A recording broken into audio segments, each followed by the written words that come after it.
Hello दोस्तों, चलतु आमे आज ओम माँ कोठारी नर्सरी बुली जिबा और सेठी जानिबा कि आमे किपरि लेंबू गछरे 12 मास लेंबू फळै परिबा। से उपरे आज मु आपनको किछि टिप्स देबी, जहाँकि आमर एही नर्सरी बरहमपुर स्थित लांजीपल्ली अर्बन ढाबा पाखरे अवस्थित।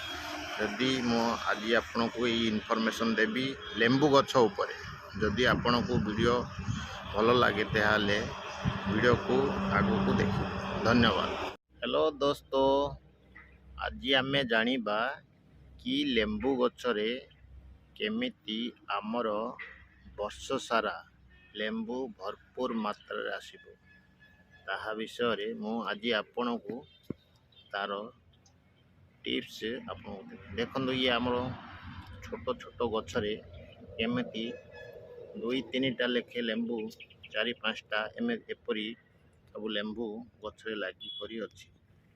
दोस्तों, मु यह जनइबार रीजन जे लेंबू गछर ट्रीटमेंट पाई लोक माने बहुत पचारती जे सार केमिति आमर लेंबू गछरे बारंबार लेंबू कंटिन्यू सिंपल ट्रिक्स। दोस्तों, लेंबू गछ को आपण माने कम से कम पूरा पूरी खरारे ही रखिबे और एइथिरे प्राय 2-3 दिन पर पानी देउथिबे, जहा फल रे लेंबू प्रचुर मात्रा रे आपण गछरे कंटिन्यू ही रुथिबो। एई देखि दियंतु पूरा पूरी प्रति लेंबू गछरे आमर प्राय लेंबू 2-4टा लेखे लागी करी अछि। देखिले आउ 15-20 दिन पर यही गछ को चारि तरफ टिके कोलिकिरी ताहार गोटे खाद अच्छी जहाँ को आपण दे पारिबे। मो से खाद विषय आपन को आगु को देखो।